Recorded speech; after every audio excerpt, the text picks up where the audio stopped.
পাশ করে একটু শুই তো। না না, এই পাশ তো আমার ভালো লাগছে না, ওই পাশ করে একটু শুয়ে দেখি তো কেমন লাগে। আমার তো কিছুই ভালো লাগছে না, কিছুই তো বুঝতে পারছি না। একটু এইভাবে শুই তো, না এটাও ভালো লাগছে না। না কেমনটা লাগে, আমি শুতেও পারছি না, বসতেও পারছি না। এইভাবে কি জীবন চলে নাকি? একটু সোফার উপরে শুয়ে দেখি তো কেমন লাগে। না এইভাবে তো মনে হচ্ছে আরোই পারবো না, কিছুই বুঝতে পারছি না কি করব। কিছু একটা করতে হবে। কি ব্যাপার, ও বস্তার ভিতর করে কি আছে? তাড়াতাড়ি বাইরে যাই দেখি তো।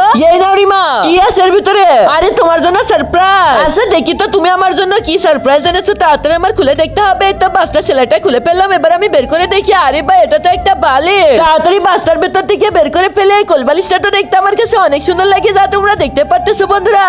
একজন মা কতটা আপন হয়, যাদের মা নেই তাদেরকে জিজ্ঞেস করো। তাই আজকে দেখি এই প্রাণের প্রিয় মায়ের জন্য কয়জন লাইক সাবস্ক্রাইব করে দেয়। আর যারা মাকে ভালোবাসে না তারাই ভিডিওটা থেকে দূরে থাকো।